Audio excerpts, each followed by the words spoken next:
Hey guys, welcome to another episode of this vt750 rebuild.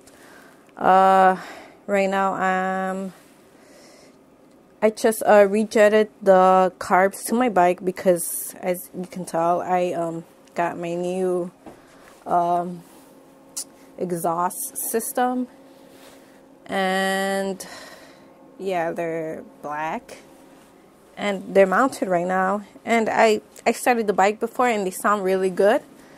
The thing is, this back one, it's not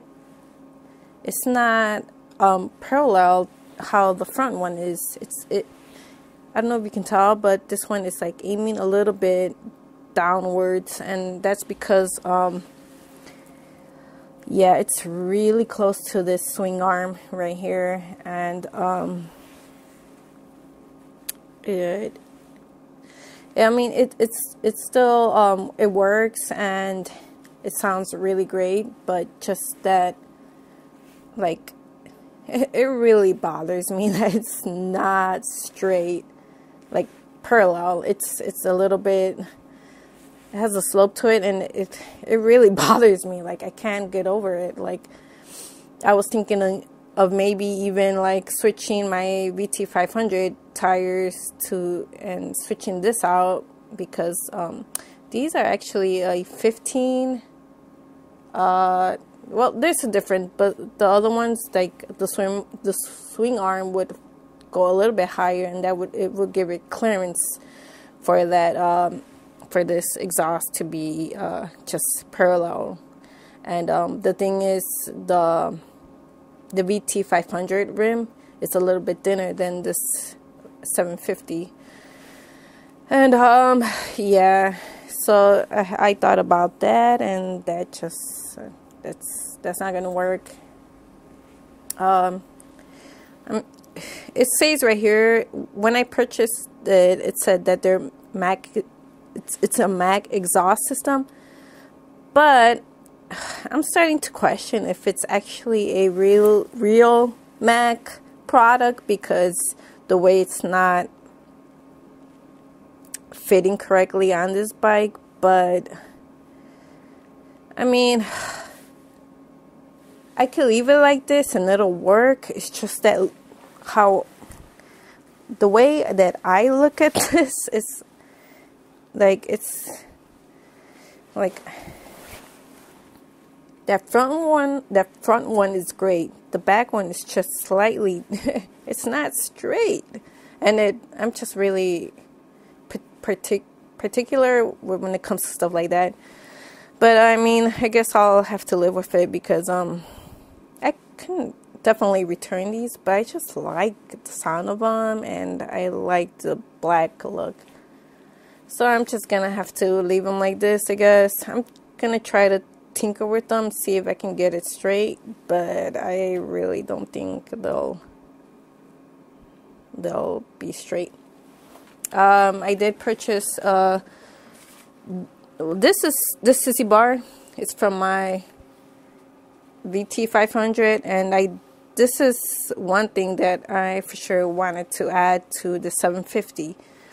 But this time around, I did get a real good bracket. This is from I think it's a VL 800 bike. I think it's a Yamaha one, and if you can tell, yeah, it used to be chrome, but it's like coming apart.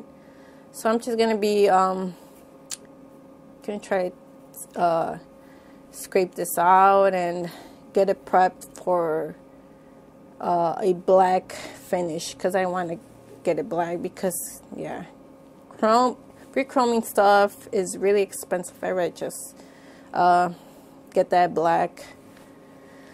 And right now it doesn't look too great, because my my rear fender sits these shocks are actually stock, and just the angle of this, it makes it really odd.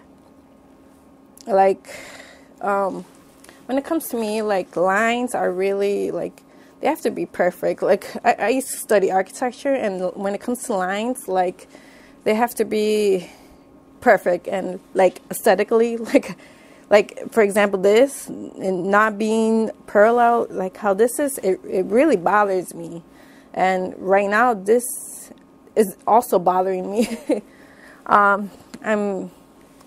But since I'm going to be getting some shorter stocks, these are, I believe these are 12.5 inches stocks, and I'm going to be getting 11 inches stocks, 11 inches shocks, black ones with, actually they're going to be all black out, and so they're going to be 11 inches. So that's going to lower the seat height, and this, so maybe that'll make this bracket and the CC bar uniform with how I'm visualizing this whole bike. This is the stock rear fender. I'm thinking of maybe cutting it off right here. This fender is kind of weird because there's some little dents right here where the stock brake light was housed, and right here this is where the two spark plug units used to go. And yeah, it just has some like tabs right here. I'm gonna be cleaning this off, and I decided that I'm not gonna be cutting anything in the back because yeah, I think I really don't need to cut this back off. But and then like you see how this rear fender goes, like it curves right here, and then it just goes flat right here, and then the curve continues over here. I'm really not too concerned about this. I'm gonna be having some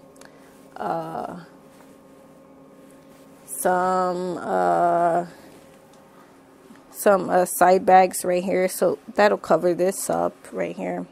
And I still need to deal with my electrical stuff, which is a real hot mess right now.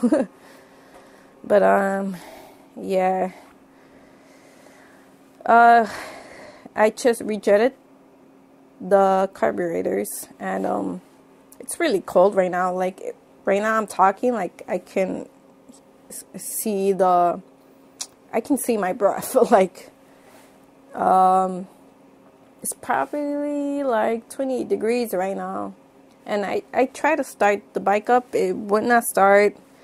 I think the problem is that my battery was low, and I found out with this bike, like it has to have a really good charge.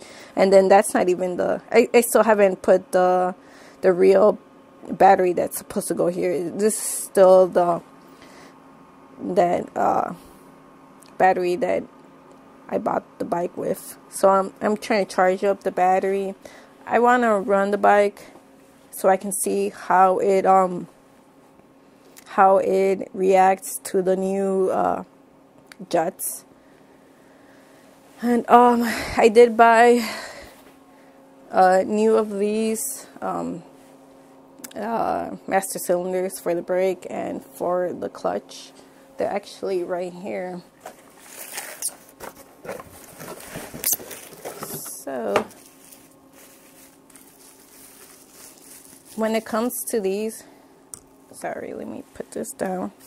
When it comes to these, when you're gonna buy aftermarket cylinders, you just have to know the diameter size of the piston.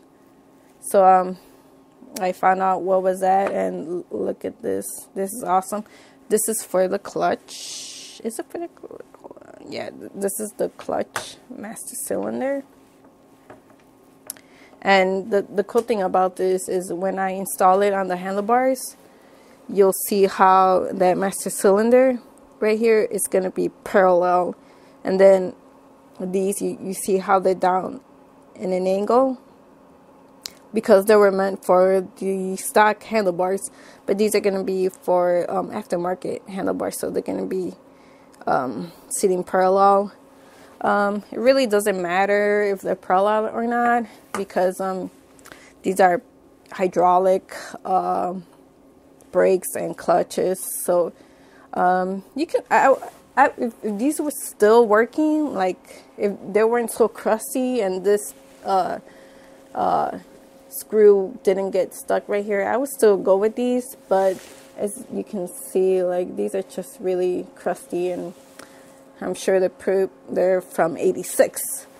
But I decided to go with this with these new ones, because like the other one, the old ones, I can't even tell the level of fluid there is in them. And whoops, sorry. And then this is the brick one. So yeah, got those two. It's pretty sweet. And hopefully I can get a video of how these aftermarket Mac exhausts sound like. So stay tuned.